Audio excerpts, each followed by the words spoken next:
Aujourd'hui, vous avez une opportunité de dingue. Une opportunité de dingue de gagner plus sans pour autant dépenser plus en marketing ou passer plus de temps à prospecter. Et cette opportunité de dingue, c'est tout simplement de maîtriser la persuasion. Si aujourd'hui, les amis, vous êtes capable de persuader 2 fois plus de personnes en rendez-vous, en échange ou en appel, alors vous allez doubler votre chiffre d'affaires et ce sans avoir besoin, encore une fois, de dépenser plus ou même de passer plus de temps à travailler. Et c'est tout l'objectif de cette conférence, c'est de vous expliquer comment vous allez pouvoir décupler votre force de persuasion et exploser vos taux de conversion grâce au framework CDD. Qui parmi vous ont déjà vu 50 nuances degrés? Oh, il n'y en a pas beaucoup. Normalement, c'est plus. Hein. Et ben moi, je ne vais pas vous présenter 50 nuances degrés, mais 50 nuances d'objection. Vous savez, la vente commence au premier non. Beaucoup de personnes pensent que quand ils posent des questions, quand ils récitent un script, ils sont déjà en train de vendre. Mais c'est faux. La vente, elle va commencer à partir du moment où le prospect va essayer de s'échapper de la vente ou lorsqu'il va vous formuler une objection. Et c'est là qu'on va voir ce que vous avez dans le ventre. C'est là où on va voir concrètement si aujourd'hui les commissions que vous obtenez, les ventes que vous obtenez, vous les méritez vraiment. C'est à ce moment que vous allez être capable d'aller chercher des ventes que ni vos concurrents, ni vos collègues sont capables d'aller chercher. Et mesdames et messieurs, si aujourd'hui, si à l'heure actuelle, lorsqu'un client vous dit « je dois y réfléchir » ou lorsqu'un client vous dit « c'est trop cher » ou encore oh, « je reviens vers vous d'ici quelques mois, d'ici 2 semaines » ou alors s'il vous dit « je dois en parler à ma femme, à mon mari, à mon cheval, à mon associé » ou n'importe quelle autre personne. Si aujourd'hui, à ce moment bien précis, vous ne savez pas exactement quoi répondre pour contrer ces objections, alors c'est terrible parce que ça veut dire qu'à l'heure actuelle, vous perdez de l'argent à chaque fois que vous êtes en train de faire un échange de vente. Parce que, mesdames et messieurs, il faut que vous compreniez que les objections, elles ont coûté plus d'argent que les impôts eux-mêmes. Et pourtant, on est en France. Aujourd'hui, ça me fait plaisir que vous percutez sur ça. On a tous les mêmes douleurs. Aujourd'hui, les objections ont coûté plus d'argent que les impôts eux-mêmes. Et pourtant, c'est hyper frustrant, car avec les bonnes techniques, non seulement vous n'allez plus perdre d'argent en rencontrant des objections, mais en plus, vous allez commencer à en gagner. Parce que vous allez être capable de chercher des ventes que ni vos concurrents, encore une fois, ni vos collègues sont capables d'aller chercher. Et vous savez, on a tous des passions dans la vie. Moi, j'en ai une un peu chelou. Ça a été de trouver les techniques pour contrer les objections. Vraiment, ça a été mon obsession. J'ai tout fait aujourd'hui pour réussir à contrer les objections. J'ai essayé de devenir une ceinture noire en traitement des objections. Et donc, dans mon périple, ce que j'ai fait, c'est que j'ai essayé de tout faire aujourd'hui pour comprendre quelles allaient être les techniques, quels allaient être les différents concepts que nous pouvons utiliser. Et pour ça, dans mon aventure, j'ai essayé d'analyser les meilleurs vendeurs de notre époque. Qui connaît Grant Cardone? Ah, pas tellement. Brian Tracy, ça vous dit quelque chose? Bien. Zig Ziglar, plus compliqué. Ah ouais! Eh ben écoutez, Zig Ziglar, Brian Tracy et tous ces gars, je les connais mieux que mes parents. J'ai acheté tellement de formations, j'ai lu tous leurs livres, j'ai assisté à leurs séminaires, je les connais par cœur.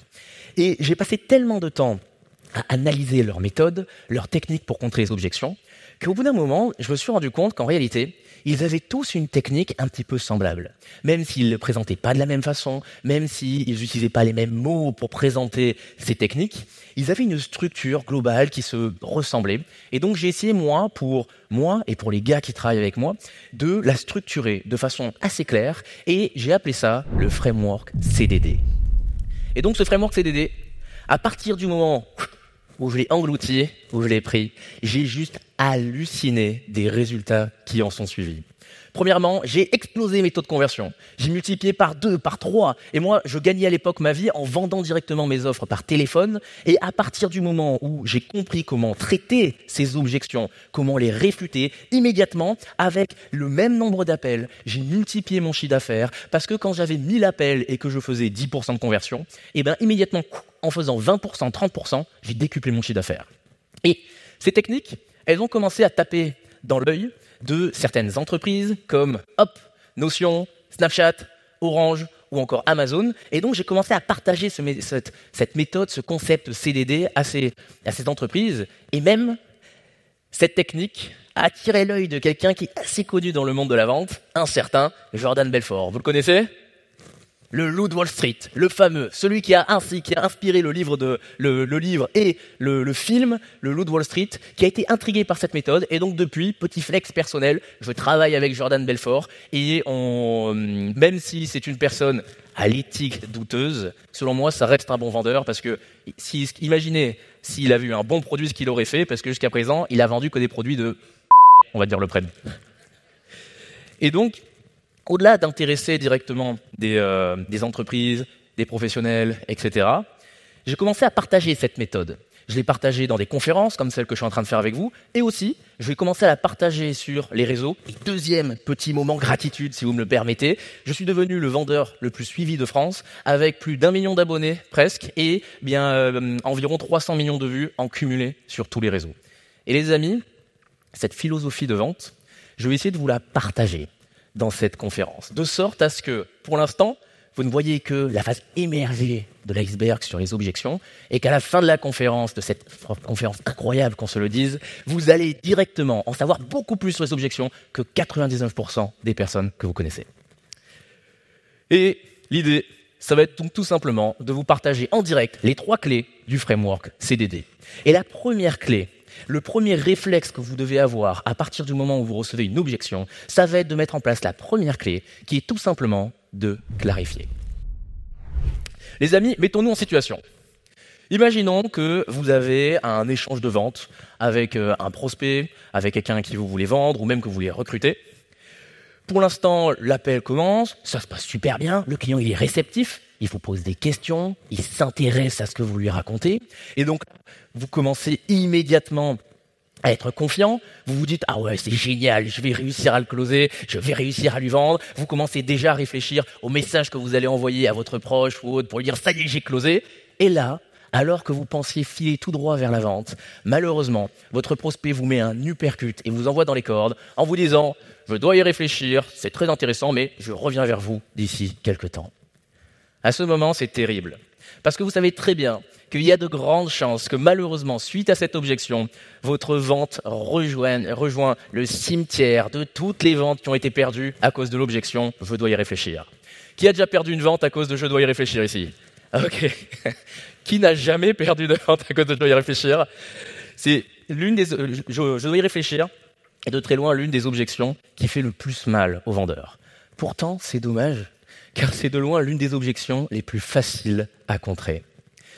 Mon nouveau frérot, Jordan Belfort, dit que parmi toutes les objections, style « je dois y réfléchir »,« je n'ai pas le temps »,« je dois en parler à ma femme »,« c'est trop cher »,« je n'ai pas le budget » et toutes les autres objections qu'on connaît par cœur, eh bien en réalité, il se cache toujours quelque chose. C'est-à-dire que ces objections, ce ne sont que des objections et grandes fumées. Mesdames et messieurs, vous devez comprendre quelque chose de simple.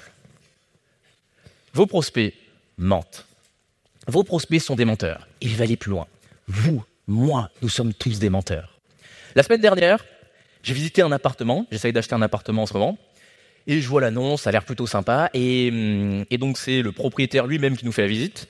Et à partir du moment où je rentre dans l'appartement, je sais déjà que je vais pas l'acheter. Il est horrible, il est dans un quartier qui, selon moi, perd de la valeur. Bref, je savais que j'allais pas l'acheter.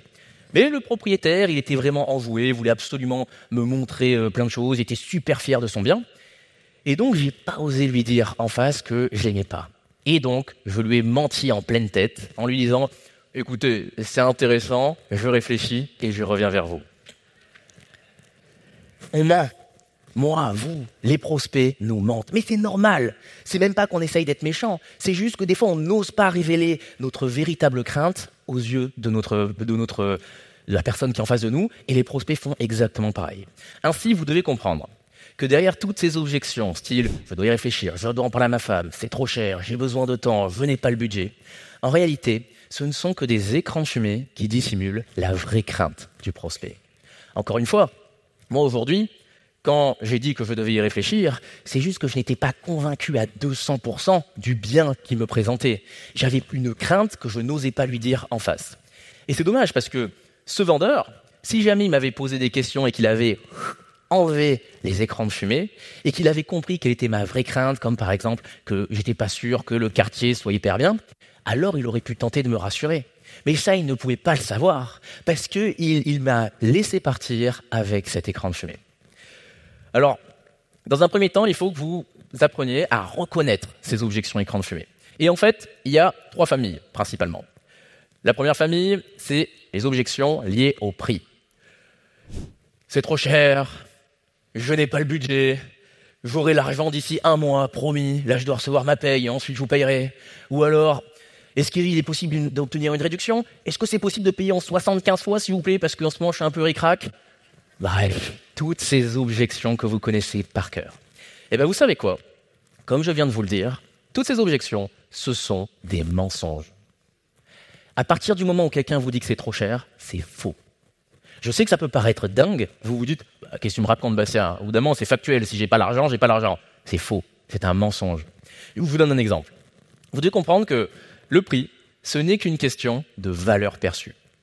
Aujourd'hui, si la balance est en votre défaveur, c'est-à-dire que du point de vue du prospect, le prix que vous demandez est supérieur à la valeur qu'il pense obtenir, alors il n'achètera pas. Il se dira que ce n'est pas un bon deal, il ne le prendra pas.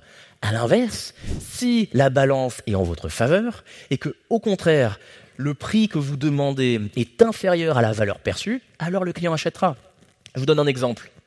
Imaginons que je vous vende un ticket gagnant du loto à 100 000 $.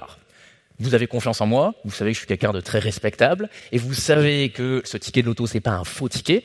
Donc, vous êtes sûr qu'aujourd'hui, ce ticket de loto vaut 100 000 $. Et je vous propose de vous le vendre pour 10 000 $. Je peux vous jurer un truc. Vous demandez à vos proches, vous vendez votre voiture, vous faites des petits boulots pendant un certain temps, vous trouvez les 10 000 €. Vous trouvez les 10 000 € parce que vous savez très bien qu'à partir du moment où vous allez me les donner, vous allez en recevoir 100 000. Donc là, du point de vue de cette vente, la valeur perçue est supérieure au prix. Là, je vous ai donné un exemple évident, mais c'est tout le temps pareil. C'est tout le temps pareil. Si le client n'achète pas et qu'il vous dit que c'est trop cher, c'est juste que selon lui, la valeur que vous allez lui apporter est inférieure au prix qu'il va donner. Donc en fait, derrière toutes ces objections écran de fumée, il y a une crainte que dissimule le prospect. C'est tout simplement « je ne suis pas sûr que le prix est inférieur à la valeur perçue car, vraie raison ». Et c'est ça que vous devez trouver. Comprenez que derrière, si vous essayez de rassurer quelqu'un sur des objections écran de fumée, par exemple s'il vous dit un c'est trop cher et que là vous balancez plein d'arguments en mode mais non c'est pas cher parce que X, c'est pas cher parce que Y, c'est comme si vous aviez les yeux bandés et que vous essayez de tirer et de choper la cible. Vous n'avez aucune idée de la crainte du prospect. Vous ne savez pas pourquoi il dit que c'est trop cher. Et donc là, vous balayez, mais vous n'avez aucune chance de toucher la cible parce que vous ne savez pas exactement quelle est la crainte de ce prospect. Et donc, vous allez devoir le balayer, et je vais vous montrer juste après comment faire. Mais dans un premier temps, je vais vous donner la deuxième famille des objections écran de fumée, qui est tout simplement les objections liées au temps. Les objections liées au temps, c'est « je dois y réfléchir » ou encore « ce n'est pas le bon timing ». Envoyez-moi un email, est-ce que vous avez une petite présentation en résumé des produits que vous voulez présenter ou autre? Ou alors encore, écoutez, je dois en parler à ma femme, ou je reviens vers vous. Bref, toutes ces objections qui ont pour objectif de faire gagner du temps aux prospects. Eh bien, encore une fois, ce sont des mensonges. Quelqu'un qui vous demande un peu plus de temps, c'est faux. 100% des gens qui ont dit qu'ils devaient y réfléchir n'ont jamais réfléchi. Vous vous rappelez ensuite de la personne dans 2 semaines, elle vous dit « Oui, alors là, j'ai pas eu le temps d'y réfléchir, mais rappelez-moi encore dans 2 semaines. » Et là, vous pouvez faire la boucle encore et encore. L'idée, c'est qu'en fait, si la personne vous demande aujourd'hui un temps de réflexion, c'est juste qu'elle pense que votre service, votre produit ou ce que vous lui proposez est un nice et pas need. Je m'explique. L'année dernière, je voulais acheter le nouvel iPhone.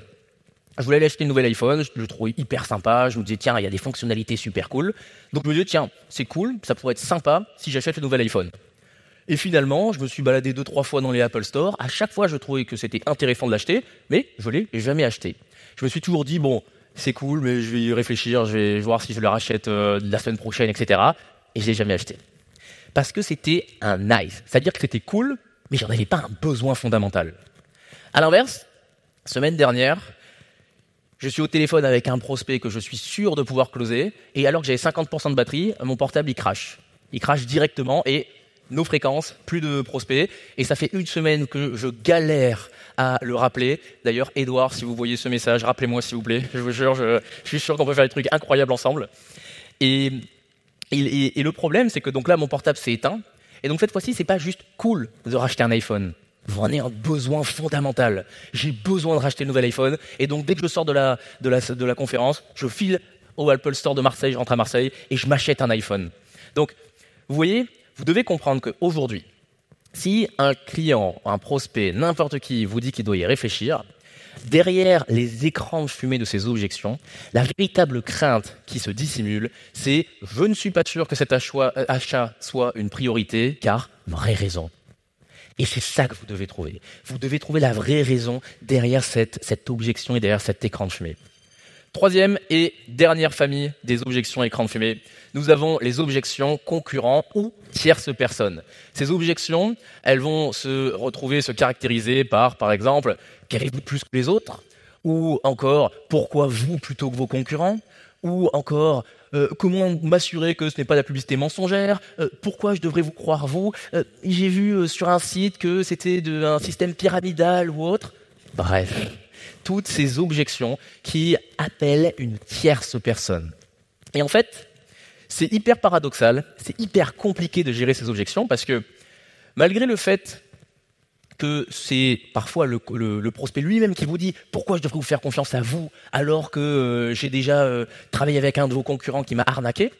C'est hyper paradoxal, mais même si c'est lui qui vous le demande, eh ben, en réalité, il ne va pas croire un traître mot de ce que vous lui racontez. Exemple, imaginons que vous êtes fait arnaquer en achetant une formation en ligne et que vous êtes face à moi et que je veux vous convaincre de rejoindre ma formation. Vous allez me dire « Pourquoi est-ce que je te ferai confiance à toi, Bastien ?»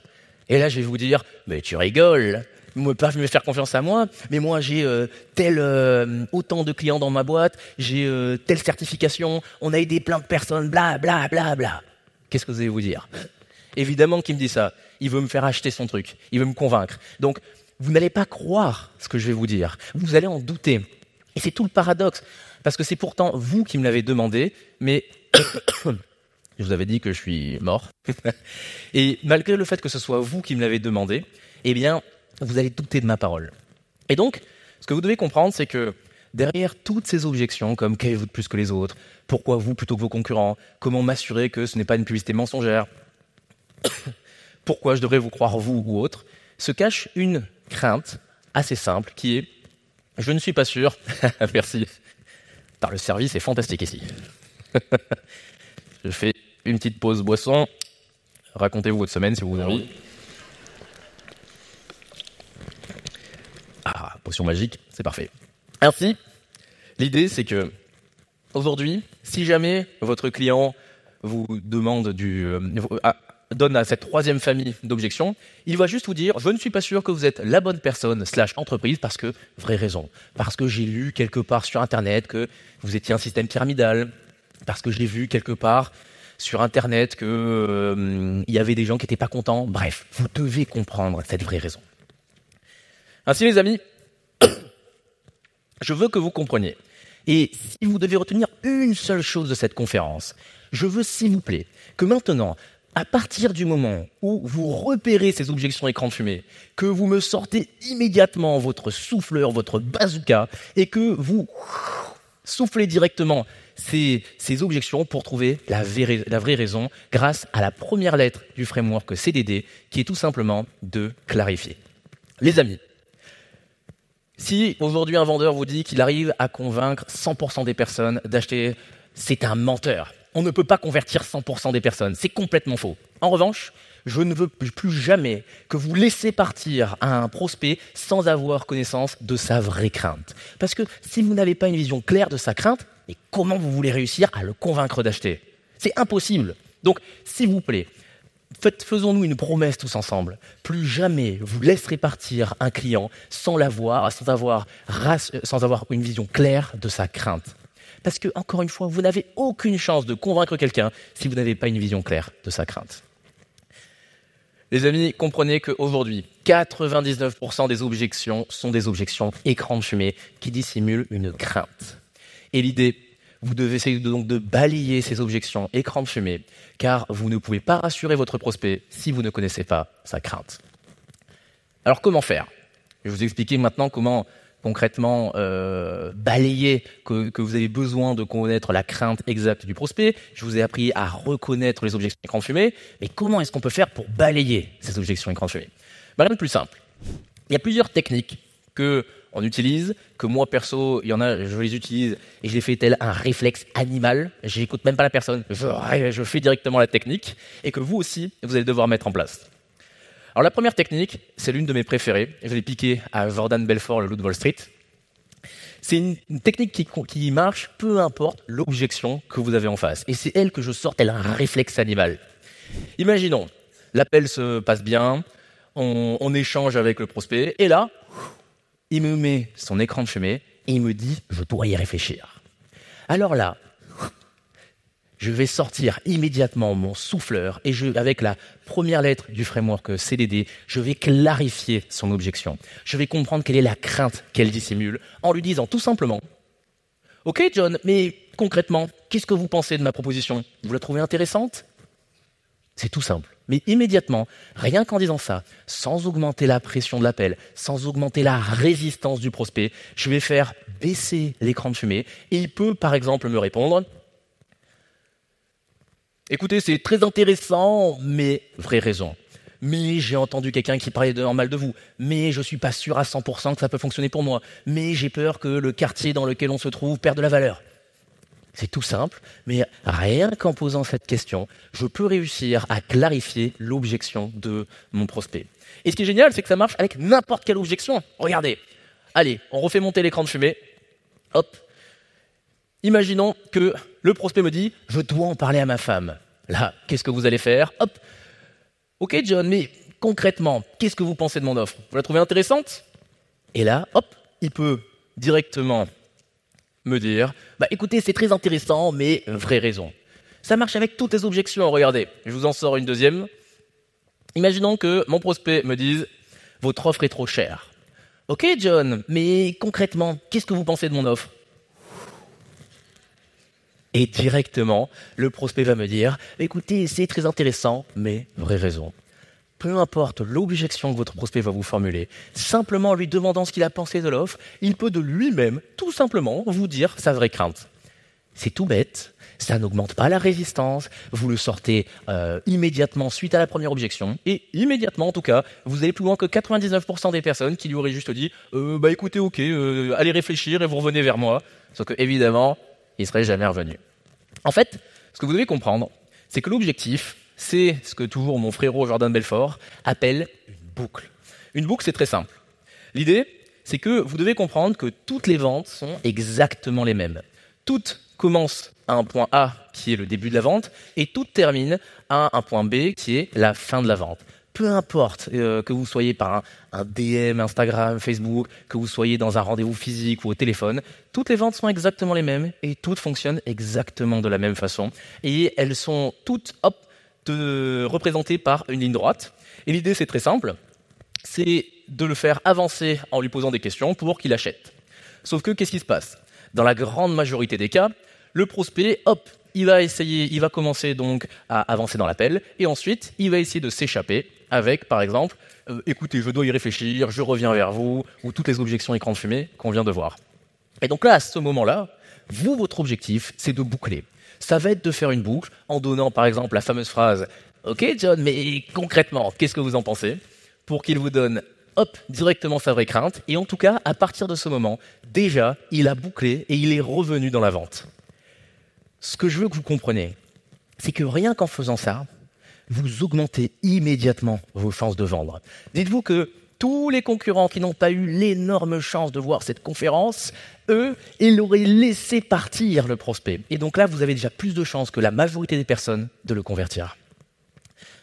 Alors, il y a plusieurs techniques pour faire des boucles, parce que évidemment, cette technique OK John, mais concrètement, qu'est-ce que vous pensez de l'offre? Elle peut fonctionner dans beaucoup de cas, mais après, il y a des prospects un peu plus récalcitrants qui vont vous formuler d'autres objections. Et donc, voilà des exemples pour les contrer. Imaginons qu'un prospect vous dit « Écoutez, c'est intéressant, je dois y réfléchir, est-ce que vous pouvez m'envoyer un email ?» Et bien là, rien de plus simple, vous allez dire « Alors, je peux, John, mais est-ce qu'il y a une information que vous espériez trouver dans l'échange que je ne vous ai pas donnée ?» Immédiatement, boucle. Alors que le prospect allait partir, vous l'avez fait revenir. Et là, il va avoir une chance de clarifier sa crainte. Autre exemple, imaginons que le prospect vous dise « Écoutez, j'ai besoin de prendre un petit peu de temps avant de vous donner une réponse. » Ok. John, dites-moi si je me trompe, mais ce dont vous avez besoin en réalité, ce n'est pas de plus de temps, mais plus d'informations. Alors, est-ce qu'il y a une information que je ne vous ai pas donnée durant l'appel que vous espériez trouver? Boum!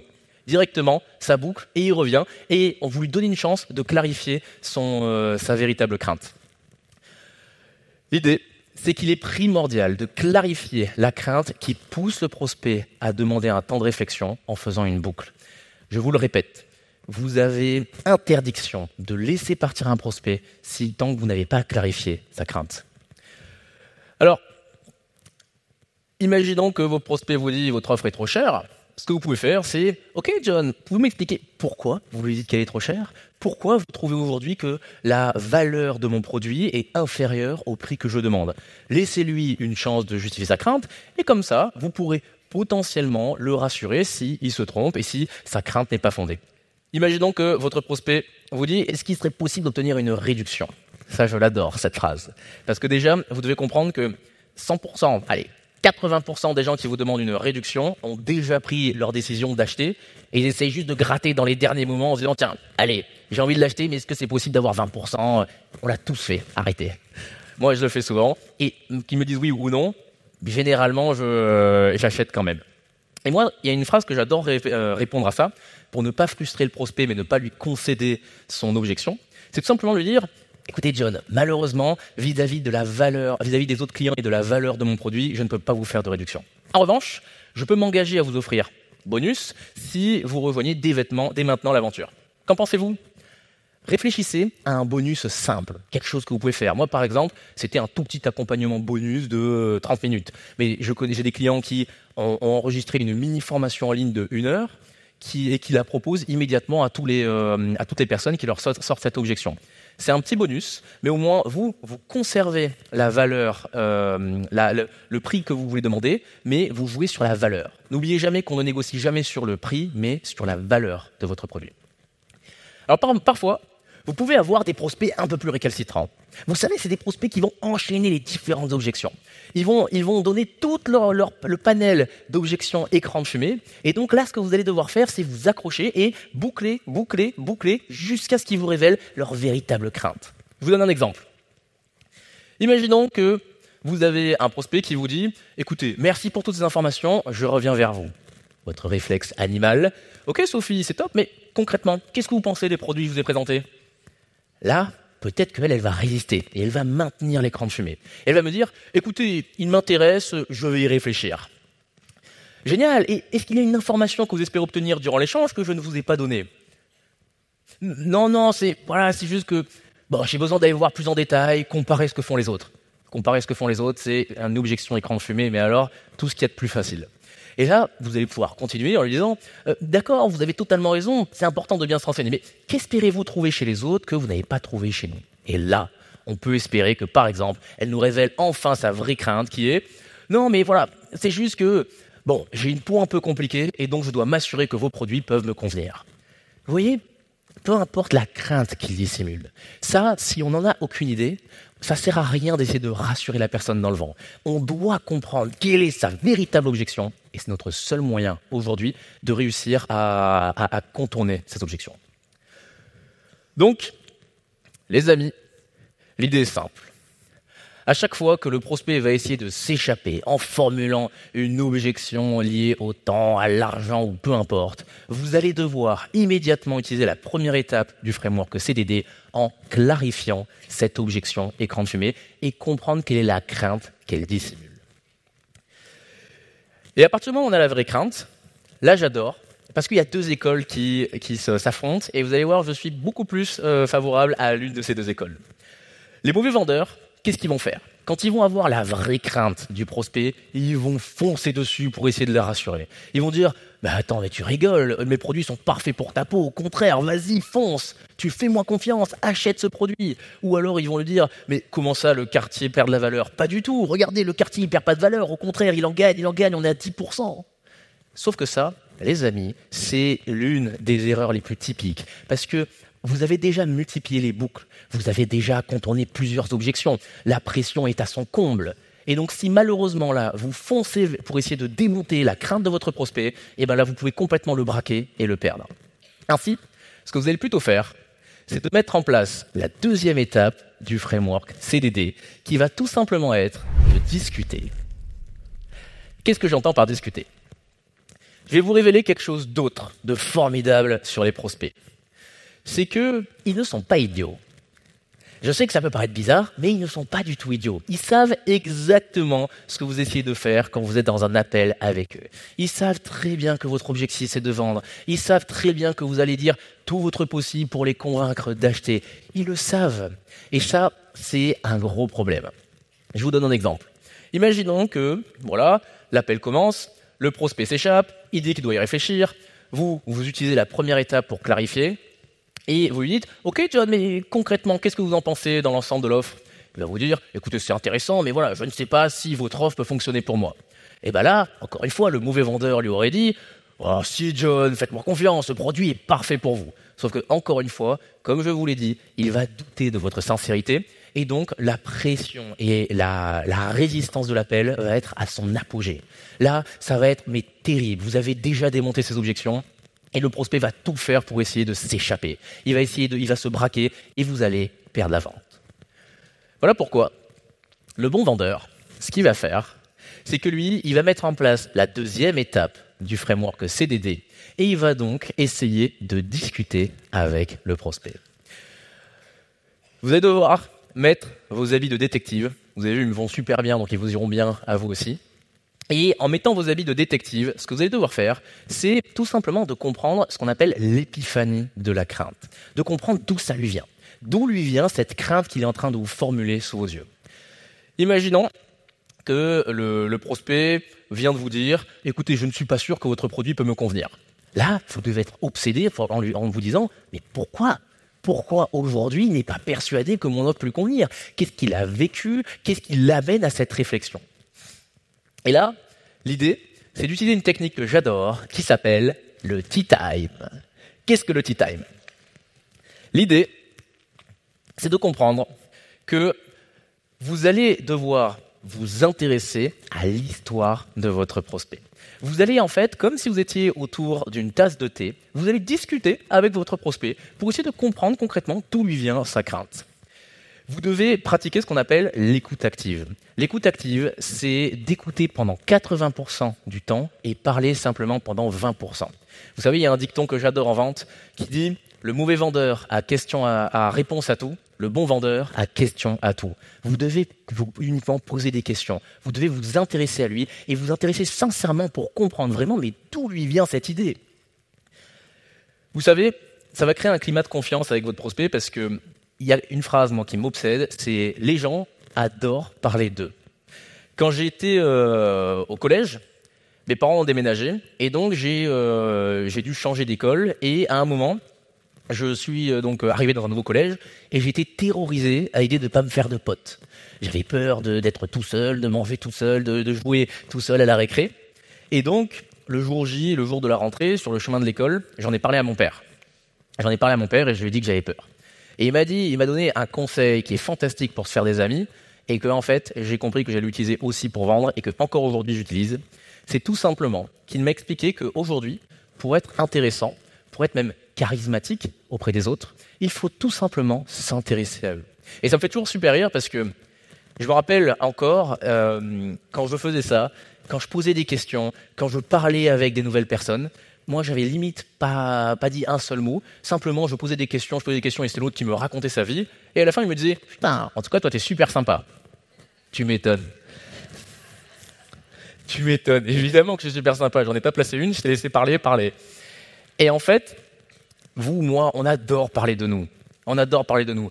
C'est hyper égocentrique. De faire des conférences, c'est juste que je prends un kiff monumental à vous raconter ma vie. On adore parler de nous. C'est un bonheur. Et ce qui est marrant, en fait, c'est que les gens qui nous écoutent, on a envie de leur faire plus facilement confiance. Parce qu'on sent vraiment que vous êtes là pour nous et que vous êtes sincèrement là pour nous écouter. Et donc, ça va créer un climat de confiance et ça peut carrément nous aider à vendre. Parce que dans un contexte où on vient de faire monter la pression comme pas possible, on vient d'augmenter la résistance en traitant les objections, et bien là, simplement en s'intéressant vraiment à l'histoire de notre prospect, on peut commencer à faire baisser la pression. Et l'idée en plus qui est géniale, c'est qu'en vous intéressant à votre prospect de la façon la plus sincère possible, vraiment faites-le sincèrement. Ne le faites pas juste parce qu'il faut le faire pour vendre, faites-le sincèrement. Et vous allez avoir des informations que peut-être le prospect ne partage pas avec ses proches amis ou même sa famille. Vous savez, j'ai un nombre incalculable de personnes qui, alors qu'on ne se connaissait pas au début, m'avouent des choses mais terribles sur eux. Ils me parlent de divorce, ils me disent qu'ils veulent quitter leur conjoint ou leur conjointe.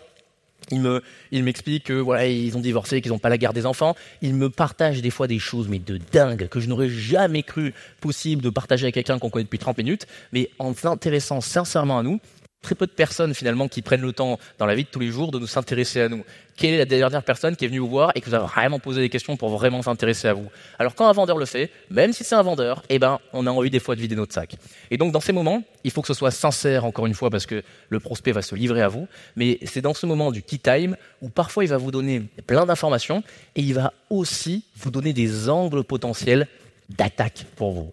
Parce que ce moment a tout simplement pour objectif de voir si la crainte de votre prospect est fondée ou non. À vous de voir où vous mettez l'éthique. Moi, je m'interdis d'accompagner quelqu'un que je ne pense pas sincèrement pouvoir aider, parce que au-delà du côté éthique, en plus c'est une galère à gérer, parce qu'un client pas satisfait, ça prend du temps et autres. Et donc, dans cette phase, moi, je veux qualifier le prospect pour être sûr, en effet, que ce que je lui propose est fait pour lui. Il y en a qui même s'ils n'en sont pas convaincus, à partir du moment où ils ont des informations, des angles d'attaque pour convertir le prospect, ils s'en servent. À vous de voir où vous voulez le mettre, mais normalement, cette phase a pour objectif uniquement de savoir si, en effet, la crainte de votre prospect est fondée ou pas. Et encore une fois, ceci va vous permettre de trouver votre angle d'attaque. Si on revient sur l'exemple de l'agent immobilier, à qui j'ai gentiment menti pour m'échapper de l'appel, s'il m'avait posé des questions et qu'il avait compris que moi, ma crainte, c'était que je pensais que le quartier n'était pas du tout un bon quartier, il avait compris ma crainte et qu'il s'avérait que je me trompais, qu'il connaissait mieux que moi, que j'avais vu des mauvaises informations, alors il aurait eu une chance de me rassurer. Mais ça, il ne le saura jamais. Encore une fois, je suis parti. Salut à toi, agent immobilier, si tu nous regardes. Donc les amis, vous devez comprendre qu'à partir du moment où votre prospect vous révèle sa véritable crainte, vous devez être obsédé à l'idée de comprendre d'où lui vient cette crainte. Exemple, si jamais le client vous dit « Écoutez, je ne suis pas sûr que votre produit soit fait pour moi, mais qu'est-ce qui vous fait penser ceci ?» Eh bien écoutez, j'ai eu une mauvaise expérience dans le passé avec un produit similaire ou autre. Ah, génial. Est-ce que vous pouvez me raconter ? Demandez-lui exactement comme un ami le ferait. Intéressez-vous à lui. Vous êtes dans un café en train de siroter une tasse avec lui et vous avez envie de savoir sincèrement ce qui lui est arrivé. S'il a eu une mésaventure, mais qui vous le raconte ? Qui vous en parle ? Il sera super content de vous le raconter, vous verrez, et vous, ça vous aidera. Avoir une vision claire de la crainte de votre prospect et de son origine est essentiel avant de passer à la dernière étape du framework CDD, qui va être tout simplement la clé numéro 3, démonter l'objection. On récapitule. Le C, vous devez clarifier la crainte. Vous devez comprendre qu'est-ce qui se cache et qu'est-ce qui le chagrine derrière cet écran de fumée. Deuxième étape, vous devez discuter avec votre prospect pour comprendre d'où lui vient cette crainte, si elle est justifiée ou non. Et maintenant, une fois qu'on a une vision parfaite de la crainte, on va pouvoir la démonter. Voici un concept ultime sur la vente. Je l'ai encadré dans mon bureau et je vous conseille d'en faire de même. L'idée, c'est que les gens adorent acheter, mais ils détestent avoir le sentiment d'être vendus. Je répète, les gens adorent acheter, mais ils détestent avoir le sentiment d'être vendus. Il y a 6-7 mois, avec Manon, ma copine, on est allé à Marrakech. On est allé à Marrakech et on se baladait tranquillement. Et à un moment, je passe à côté d'un shop et je vois un magnifique tapis berbère. Mais vraiment, un magnifique tapis berbère. Je voyais déjà dans ma cuisine, dans mon salon, pardon, la cuisine, ça va être un peu bizarre. Je voyais déjà dans mon salon et j'appelle Manon et elle, comme moi, elle tombe in love de ce tapis. On commence même à réfléchir, à se dire, bon, on est venu en avion, comment est-ce qu'on peut le ramener, bref. Et à un moment donné, le vendeur, qui était pourtant caché dans l'arrière-boutique, commence à sortir, et là, il nous saute dessus. Il nous saute dessus et il commence à nous dire « Ah mais ce tapis, il est parfait pour vous. Écoutez, vu que vous êtes des amis, je vais vous faire un bon prix. Écoutez, allez, franchement, mais génial, il en reste plus que un, mais je vous le donne, je vous le donne. » Bref, il commence à m'attaquer et à me sortir tout un baratin de vente. Et le truc, c'est que moi, j'étais chaud à l'idée d'acheter ce tapis. Mais quand je l'ai vu avec ces grosses ficelles de manipulation et d'essayer de me forcer à l'acheter, j'ai fait 15 pas en arrière et au final, je lui ai dit « Bon, écoute mon ami, je réfléchis, on fait un tour et je reviens vers toi. » Je ne l'ai jamais acheté de tapis berbère et il n'y en a ni dans mon salon, ni dans ma cuisine.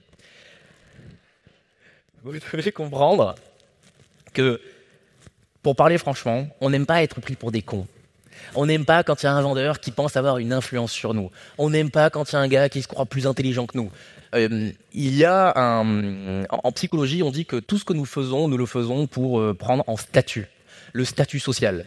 On le fait, aujourd'hui, si j'achète une belle voiture, c'est pour montrer à mon beau-frère que j'ai mieux réussi que lui. Si à l'inverse, je n'ai pas une belle voiture, je vais perdre en statut. Vous voyez ? Et l'idée, en fait, c'est qu'on fait tout aujourd'hui pour le statut, pour acquérir du statut. Et donc, si jamais un vendeur essaie un petit peu de nous prendre pour un bébête, eh ben, ça va nous faire perdre du statut. On a l'impression d'être en dessous de lui. Et c'est dommage parce qu'encore une fois, les gens adorent acheter. On adore acheter. Moi, l'iPhone que je vous ai dit, je vais être trop content de l'acheter, je vais être trop content de l'utiliser ou autre. Mais on déteste avoir le sentiment d'être vendu. Ainsi, toute la complexité, ça va être de démonter l'objection sans pour autant essayer de prendre un peu le prospect pour un bébête. Et pour ça, vous devez comprendre qu'il y a simplement 3 choses qui doivent sortir de votre bouche dans un échange de vente. Le premier, on l'a déjà vu, c'est les questions. Les questions, ça va être dans la phase de découverte, ça va être quand vous allez poser des questions pour clarifier les objections écran de fumée, vous allez vous intéresser à lui, vous allez lui poser des questions uniquement. La deuxième chose qui doit sortir de votre bouche, c'est des reformulations. Et ça, on va un petit peu rentrer en détail. Il y a une énième chose, un énième secret que vous devez comprendre sur vos prospects. C'est qu'ils ne vont pas croire un traître mot de ce que vous leur racontez. Encore une fois, ils savent que vous êtes un vendeur, ils savent que vous essayez de vendre, et pour pas avoir le sentiment d'être vendu, il faut comprendre que eux, ils ne vont pas croire un traître mot de ce que vous leur racontez, mais ils vont croire ce que eux, ils disent. Qui connaît Chris Voss ? Ah, il n'est pas connu. Chris Voss, c'est un ancien négociateur du FBI. Il a fait un livre que je vous recommande qui s'appelle Never Split the Difference, avec mon superbe accent anglais. Et je vous recommande d'aller le lire, il est incroyable. Et il donne plein de techniques de négociation qu'il utilisait au FBI. Et l'une des techniques qu'il présente, c'est la technique de la reformulation. En fait, Chris Voss, il a rejoint le FBI à un moment où le FBI et même la ville de New York, il me semble, avait un gros problème. C'est que le nombre de braquages avait explosé. Et il y avait beaucoup de braquages qui tournaient mal parce que c'était des braqueurs qui finalement se retrouvaient enfermés dans le magasin, ils prenaient des otages et donc malheureusement souvent ça se terminait mal parce que le FBI à l'époque ils n'avaient pas de négociateurs et donc ils disaient tu sors sinon on rentre, et ils rentraient et malheureusement il y avait souvent des pertes civiles à ce moment-là. Et donc lui, il est arrivé et il a mis en place toute une technique qui permettait directement d'essayer de passer par la voie plus diplomatique et au lieu de passer en force, il essayait de convaincre les braqueurs de se rendre. Il avait une technique qui était assez incroyable, c'est que dans la phase de questions, il posait plein de questions de sorte à ce que le braqueur en dise un maximum et il espérait par exemple à un moment que le braqueur dise « Oh mais vous savez, moi je suis pas un assassin ». Moi, je suis pas un assassin, je suis juste un père de famille qui a besoin de nourrir ses enfants. Et donc, si je fais ça, c'est uniquement pour nourrir mes enfants, mais je suis pas un assassin. Et en fait, à ce moment-là, Chris Voss, il répétait ce que le gars avait dit. Il lui disait « Mais je sais, Richard, que vous n'êtes pas un assassin. » Ça, c'est ce qu'on appelle l'étiquetage. L'étiquetage, c'est quand vous collez une étiquette dans le cerveau de votre prospect. Vous lui dites « je sais que tu n'es pas un assassin ». Vous collez une étiquette et le braqueur, vous lui avez répété, vous lui avez dit que ce n'était pas un assassin. Et ce qui était intéressant, c'est qu'ensuite, malheureusement, les braqueurs ne se rendaient pas immédiatement. Il y avait plusieurs temps, des heures, et malheureusement, avec la fatigue, avec tout ce qu'on peut imaginer, parfois ça dégénérait un petit peu. Et le braqueur, il commençait à dire « si vous ne me laissez pas sortir, moi je tue tout le monde ou autre ». Et là, à ce moment, Chris Voss, il reformulait ce que précédemment il lui avait dit, et il lui disait « non Richard, je sais que vous ne ferez pas ça, parce que je sais que vous n'êtes pas un assassin ». Ça peut paraître futile, mais dans notre cerveau, on a un biais psychologique qui s'appelle le biais de cohérence. L'idée, c'est que l'être humain ne supporte pas aller à l'encontre de ses propres actes ou de ses propres paroles. Et ainsi, en reformulant ceci, le braqueur se disait « oui, c'est pas lui qui essaye de me manipuler, c'est moi qui l'ai dit ». Et donc là, ce n'était plus lui qui se faisait manipuler, mais il rappelait simplement ce que le braqueur avait dit. Eh bien, nous, même si on ne traite pas avec des braqueurs, on va pouvoir utiliser cette technique pour convaincre, persuader plutôt nos prospects que leur objection est infondée. Exemple, imaginons que je suis dans un appel avec un prospect et que dans la phase de découverte, le prospect m'a dit « bah tiens, j'ai vraiment besoin de votre aide pour augmenter mes ventes parce que là, j'ai plus que 2 mois de trésorerie et ça va pas ». Et là, si le prospect me dit « bon écoutez, c'est très intéressant, recontactez-moi d'ici 6 mois », je vais pouvoir le reformuler ce qu'il a dit et lui dire « je peux, John, mais ne m'avez-vous pas dit que nous n'avions plus que 2 mois de trésorerie ?» Là, ce n'est plus moi qui essaye de le pousser, ce n'est plus moi qui essaye de le convaincre d'acheter, c'est lui qui... Je reformule ce que lui a dit. Et ça, c'est surpuissant. Et en général, ça peut carrément vous aider à réfuter l'objection potentielle. Autre objection, votre offre est beaucoup trop chère. John, ne m'avez-vous pas dit qu'aujourd'hui, vous dépensiez 3 fois plus pour des produits qui ne fonctionnent pas ? Vous voyez, la valeur de mon produit, finalement, elle est plus élevée que ce que je vous demande de payer. Et là, boum, ça peut complètement fonctionner. Donc, pensez qu'aujourd'hui, quand vous allez démonter les objections, quand vous avez la vraie crainte de votre prospect, reformulez tout simplement. La reformulation, c'est l'une des choses les plus puissantes que vous pouvez faire pour démonter une objection. Donc, la reformulation fait partie des 3 choses qui doivent sortir de votre bouche dans un appel de vente. Et la dernière chose, c'est tout simplement de raconter des histoires. En France, quand on dit qu'on raconte des histoires, c'est péjoratif. Aux États-Unis, quand on dit qu'on fait du storytelling, au contraire, c'est un métier hyper bien payé d'être storyteller. Et moi, je suis plus de cet avis qu'au contraire, les histoires, c'est l'une des meilleures façons de transmettre des émotions à notre audience. Les histoires, c'est le seul moment où vous pouvez apporter des éléments concrets à votre prospect. Et vous devez comprendre que les histoires sont surpuissantes. Je vous donne un exemple.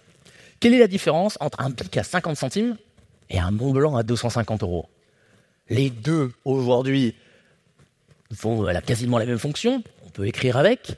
Ok, ils ne sont pas forcément faits dans les mêmes matériaux, mais est-ce que ça vaut la différence de prix? Est-ce qu'on passe vraiment de 50 centimes à 230 € juste parce qu'il est un petit peu plus beau, parce qu'il est un peu plus résistant? Non. Aujourd'hui, la différence de prix s'explique tout simplement parce que les gens achètent des histoires. Quand vous achetez un Mont Blanc, vous avez dans le creux de votre main le poids de l'histoire que ce produit représente. Un produit qui a été porté par les plus grands présidents comme John Fitzgerald Kennedy, un produit qui est allé dans des films comme James Bond, et c'est le poids de cette histoire que vous avez entre les mains. Et si certains d'entre vous peuvent penser que c'est du bullshit, non, c'est scientifique. Dans votre cerveau, vous avez une glande qu'on appelle l'amygdale. Et l'amygdale, elle réagit alors à 200% à ces histoires. À partir du moment où elle entend des histoires, elle va sécréter plein d'hormones dans votre corps et vous allez vous sentir extrêmement bien. C'est pas pour rien aujourd'hui que quand on était petit, on aimait Père Castor. Père Castor, raconte-nous des histoires. Petite anecdote, moi aujourd'hui dans mes réseaux, quand je fais des vidéos sur les réseaux, j'ai vu une différence de dingue à partir du moment où j'ai arrêté de simplement donner des concepts marketing tels quels et que je les ai enrobés dans des histoires. Par exemple, je partage l'histoire du jus d'orange qui a été de base créé par un marketeur, ou même l'histoire des céréales. Quand on dit qu'il faut manger des céréales le matin, c'est quand même marrant parce que ça a été décrété par un journal, et le journal est signé par un certain Monsieur Kellogg's. C'est Monsieur Kellogg's qui a dit qu'il fallait manger des céréales le matin. Eh ben oui, c'est une histoire. Et ça, je sais que vous en souviendrez parce que, en effet, je vous ai raconté une petite anecdote. Et vous allez pouvoir la raconter en dîner de famille. Vous allez voir, c'est toujours son petit effet. Et ça, les histoires, immédiatement, on les retient bien plus. Eh ben, ce que vous allez faire, quand votre prospect va vous sortir des objections, vous allez faire exactement la même chose. Ce que je vous encourage à faire, après cette conférence, ça va être de lister les différentes craintes que votre prospect vous formule. Vous allez voir, globalement, c'est toujours les mêmes. Moi, je sais que quand j'ai commencé à balayer les objections écran de fumée, je me suis rendu compte que, grosso modo, j'avais toujours les mêmes craintes qui revenaient. J'avais toujours les mêmes craintes, c'était toujours exactement les mêmes. Et donc, ce que j'ai fait, c'est que j'ai créé, boum, des histoires pour les contrer. On a même créé une méthode où on dit qu'on crée la poupée vaudou éthique de notre prospect. C'est-à-dire qu'à partir du moment où il nous met une crainte A, on lui pique une aiguille B pour immédiatement annihiler, on va dire, cette crainte. Ce qu'on appelle la poupée vaudou éthique de notre prospect, parce qu'on est quand même éthique. Et pour vous donner un exemple, moi, quand je vendais de base des services pour aider les gens à obtenir des clients sur LinkedIn, il y a une objection qui revenait tout le temps. C'était, bon, écoutez Bastien, c'est hyper intéressant ce que vous me dites ou autre, je clarifiais, et en fait, je me rendais compte que sa crainte, c'était, bon, pour l'instant, j'ai pas encore une vision très claire de ma cible, donc ce que je fais, c'est que je trouve ma cible, je sais à qui je veux m'adresser, et ensuite, à ce moment-là, je pourrais revenir vers vous parce que je sais que je pourrais tirer profit de votre accompagnement. C'était une objection que j'avais tout le temps, tout le temps, tout le temps, tout le temps. Et donc, j'avais créé une aiguille que j'appelais l'aiguille de la sexologue. Je vous explique. Parce qu'à chaque fois que le prospect m'expliquait ça, je lui disais, écoutez John, je comprends, et pour être honnête avec vous, à mes débuts, moi aussi, je n'avais pas une vision très claire de ma cible que je voulais démarcher sur LinkedIn, et j'avais peur que ça me porte préjudice. Mais je me suis quand même lancé, et j'étais hyper surpris de voir que la première fois que j'ai fait cette campagne, la première cliente fut une sexologue. La première personne qui avait répondu positivement à mon annonce, c'était une sexologue. Et je vous jure que ce n'était pas la cible que je m'étais fait au départ. Mais finalement, quand cette sexologue a commencé à m'expliquer son métier, j'ai compris qu'en fait, elle ciblait des PDG. Au début, elle m'a fait peur, elle m'a dit « Je vais organiser des séminaires dans des chalets avec plein de PDG ». Je ne voulais pas participer à ça, moi. Et en fait, elle m'a expliqué que son métier était très lié à tout ce qui est management ou autre. Et donc, au final, on a fait une campagne LinkedIn pour cette sexologue et ça a cartonné. Ça a tout dégommé. Et donc, ce que j'ai fait, c'est que j'ai fait une campagne LinkedIn où j'ai ciblé que des sexologues. Et alors, je peux vous jurer que ça a été l'une de mes meilleures campagnes parce que les sexologues, il n'y a personne qui les démarche. Il n'y a personne qui se dit, tiens, je vais démarcher les sexologues pour proposer des séminaires dans des chalets. Et du coup, j'étais dans un océan bleu et j'ai fait un carton plein de ventes. Vous voyez, cette histoire, vous la retiendrez. Et cette histoire, elle me permettait de dégommer ces craintes. Elle me permettait de dégommer, et je peux vous jurer qu'il y a un nombre de mes prospects qui ont entendu cette histoire sur la sexologue, elle est devenue hyper connue. Et donc, l'idée, c'est qu'à chaque fois que j'entends cette crainte, boum, j'ai plein d'autres histoires comme ça. Plein d'autres histoires. Plutôt que de dire, non, je peux vous jurer que votre cible, c'est super bien, parce que sur LinkedIn, on a un outil qui nous permet de cibler précisément. Ils s'en foutent. Par contre, l'histoire, ça peut les faire changer d'avis. Ainsi, mesdames et messieurs, l'idée, c'est que, à partir de maintenant, je veux que vous soyez que vos sens soient 100% aiguisés. Et que à chaque fois que le prospect vous sort une crainte, si vous n'avez pas une histoire à lui sortir, une anecdote, généralement, je vous conseille des vraies anecdotes, bien sûr, mais je suis sûr que déjà aujourd'hui, quand vous échangez avec des prospects potentiels ou autres, il y a sûrement des petites histoires que vous sortez de façon un petit peu naturelle, que vous sortez immédiatement. Notez-les. Et je veux que ça devienne systématique. Crainte A, histoire A. Crainte B, histoire B.